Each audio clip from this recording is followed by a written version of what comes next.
Hi hello ನಮಸ್ಕಾರ ಸ್ನೇಹಿತರೆ, ಗೆಳೆಯರೆಲ್ಲ ಹೇಗಿದ್ದೀರಾ? ಎಲ್ಲ ಚೆನ್ನಾಗಿದೆ, ನಾನು ಸಹ ಚೆನ್ನಾಗಿದ್ದೀನಿ. ಇವತ್ತು Bigg Boss season day number 76 ಅಂದರೆ 76ನೇ ದಿನ ಏನೇನಾಯಿತು ಅಂದ್ಬಿಟ್ಟು ಅದ್ರ ಬಗ್ಗೆ ಹೇಳೋಣ ಅಂದ್ಬಿಟ್ಟು ಮೈನ್ ಪಾಯಿಂಟ್ಸು. ಯಾರು ಸೇಫ್ ಆದರು ಅಂದರೆ ಶನಿವಾರ ಆಗಿರ್ತಕ್ಕಂಥ ಎಪಿಸೋಡ್ ಅಂದ್ಬಿಟ್ಟು ಈ ವಿಡಿಯೋದಲ್ಲಿ ಮೈನ್ ಪಾಯಿಂಟ್ಸ್ ಹೇಳೋಣ ಅಂದ್ಬಿಟ್ಟು ಈ ವಿಡಿಯೋ ಮಾಡ್ತೀನಿ. Let start the video. First point ಏನಾಯ್ತು ಅಂದರೆ, ತ್ರಿವಿಕ್ರಮ್ ಅವರು ಚೇತರ್ ಅವರು ಜೈಲು ಶಿಕ್ಷೆ ಮಾಡ್ತಾ ಇರ್ತಾರೆ. ಆ ಟೈಮಲ್ಲಿ ರೂಲ್ಸ್ ಬ್ರೇಕ್ ಮಾಡೋಣ ಅಂದ್ಬಿಟ್ಟು ಇಬ್ಬರು ಡಿಸೈಡ್ ಮಾಡಿಬಿಟ್ಟು ಜೈಲಿಂದ ಈಚೆ ಹೊರಗಡೆ ಬರ್ತಾರೆ. ಇದು ಫಸ್ಟ್ ಪಾಯಿಂಟ್ ಆಯಿತು. ನೆಕ್ಸ್ಟ್ ಬಂದ್ಬಿಟ್ಟು ಮಂಜು ಅವ್ರಿಗೆ ಹೇಳ್ತಾರೆ ಏನಂದರೆ, ಈ ವಾರದಲ್ಲಿ ಅವರು ಟಾಸ್ಕ್ ಪರ್ಫಾರ್ಮೆನ್ಸ್ ಕಮ್ಮಿ ಇತ್ತು, ಯಾಕಂದರೆ ಇನ್ನೊಬ್ಬರಿಂದ ಇನ್ಫ್ಲೂಯೆನ್ಸ್ ಆಗ್ತಾರೆ ಅಂದ್ಬಿಟ್ಟು ಆ ಒಂದು ಕಾರಣದಿಂದ ಅದನ್ನೆಲ್ಲ ನೋಡಿರ್ತಕ್ಕಂಥ ಕಿಚ್ಚ ಸರ್ ಏನು ಹೇಳ್ತಾರೆ ಅಂದರೆ, ನಿಮ್ಮನ್ನ ನೀವು ನೋಡ್ಕೊಳ್ಳಿ ಫಸ್ಟು ಅಂತ ಅಂದ್ಬಿಟ್ಟು ಎಚ್ಚರಿಕೆ ಕೊಡ್ತಾರೆ ಯಾರು ಕಿಚ್ಚ ಸರ್. ನೆಕ್ಸ್ಟ್ ಪಾಯಿಂಟ್, ಯಾಕೆ ಆ ವಿಚಾರ ಹೇಳಿದ್ರೆ, ಜೋಕರ್ ವೇಷನ ಹಾಕೊಂಡು ಒಂದು ಸಲನೂ ಅವರು ಇರ್ತಾರಲ್ಲ, ಆ ಒಂದು ಇದನ್ನ ತಗೊಂಡು ಕಿಚ್ಚ ಸರ್ ಹೇಳ್ತಾರೆ. ನೆಕ್ಸ್ಟ್ ಪಾಯಿಂಟ್ ಏನಾಗಿದೆ ಅಂದರೆ, ಒಂದು ಚಟುವಟಿಕೆ ಬರುತ್ತೆ.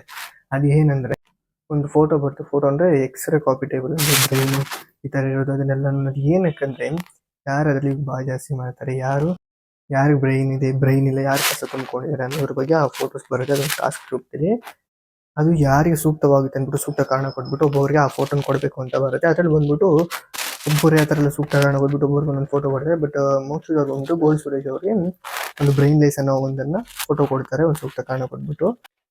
ಸರ್ ಅದಕ್ಕೆ ಏನಂತಾರೆ ಅಂದರೆ, ಫೋಟೋ ಕ್ಯಾಪ್ಟನ್ ಆಗಿರೋರಿಗೆ ಬ್ರೈನ್ ಲೇಸ್ ಅಂದ್ಬಿಟ್ಟು ಅದನ್ನು ಪಟ್ಟ ಕೊಡ್ತಿರಲ್ಲ ಅಂತ ಅಂದ್ಬಿಟ್ಟು ಅಂತಾರೆ. ಅದಾಗಿತ್ತು.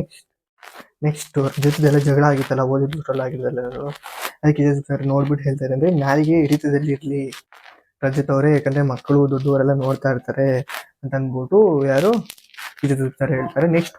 ನೆಕ್ಸ್ಟ್ ಧನರಾಜ್ ಅವ್ರಿಗೂ ಹೇಳ್ತಾರೆ, ಯಾರು ಕಿಚ್ಚ ಸರ್, ಏನಂತಂದರೆ, ಕಟ್ಟಿ ಚಪಾಲಿ ಹೊಡಿತಾರಲ್ಲ, ಪ್ರವೋಕ್ ಮಾಡ್ತಿರಲ್ಲ, ಅದೆಲ್ಲ ಮಾಡಿಬಿಡಿ ಅಂದ್ಬಿಟ್ಟು ಅವ್ರಿಬ್ಬರಿಗೂ ಕಿಚ್ಚ ಸರ್ ಹೇಳ್ತಾರೆ. ಮತ್ತು ನೆಕ್ಸ್ಟ್ ಅವ್ರಿಬ್ಬರಿಗೂ ಒಂದು ಟಾಸ್ಕ್ ಕೊಡ್ತಾರೆ. ಏನಂದರೆ, ಒಂದು ಜೈಲ್ ಥರ ಒಂದಿರುತ್ತೆ, ಅದರಲ್ಲಿ ಬಂದ್ಬಿಟ್ಟು ಒಂದು ಶಿಕ್ಷೆ ಕೊಡ್ತಾರೆ. ಅಂದರೆ ಕಿಚ್ಚ ಸರ್ ಅದಕ್ಕೆ ಮುಂಚೆ ಯಾರು ಸೇಫ್ ಆದರು ಅನ್ನೋದನ್ನ ಹೇಳ್ತೀನಿ ನೋಡಿ. ಯಾರು ಸೇಫ್ ಆದ್ರೆ ಅಂದರೆ ತ್ರಿವಿಕ್ರಮ್ ಅವ್ರು ಸೇಫ್ ಆಗ್ತಾರೆ ಫಸ್ಟು. ನೆಕ್ಸ್ಟ್ ಹನುಮಂತ್ ಅವ್ರು ಸೇಫ್ ಆಗ್ತಾರೆ. ಇದಾಗಿತ್ತು. ಆ ಟಾಸ್ಕ್ ಕೊಡ್ತಾರೆ ಅದಕ್ಕೆ ಇವ್ರಿಬ್ಬರಿಗೂ, ಆವಾಗಲೇ ಹೇಳ್ದಂಗೆ. ಅದರಲ್ಲಿ ಬಂದ್ಬಿಟ್ಟು ಆ ಟಾಸ್ಕ್ ಜೈಲ್ ಥರ ಇರುತ್ತೆ. ಅದರಲ್ಲಿ ಧನರಾಜ್ ಅವರು ರಾಜ್ಯತೆ ಎಲ್ಲೋದ್ರೆ ಅಲ್ಲಿಗೆಲ್ಲ ಹೇಳ್ಕೊಂಡು ಹೋಗಬೇಕು. ಬಿಗ್ ಬಾಸ್ ಆದೇಶದವರೆಗೂ ಅಂದ್ಬಿಟ್ಟು ಕಿಚ್ಚ ಸರ್ ಕೊಡ್ತಾರೆ. ಇದಾಗಿತ್ತು ಮೈನ್ ಪಾಯಿಂಟ್ಸ್. ವಿಡಿಯೋ ಇಷ್ಟ ಲೈಕ್ ಮಾಡಿ, ಶೇರ್ ಮಾಡಿ, ಸಬ್ಸ್ಕ್ರೈಬ್ ಮಾಡಿ. ನೆಕ್ಸ್ಟ್ ಸಿಗೋಣ. ಟಾಟಾ, ಸಿ ಯು, ಬಾಯ್.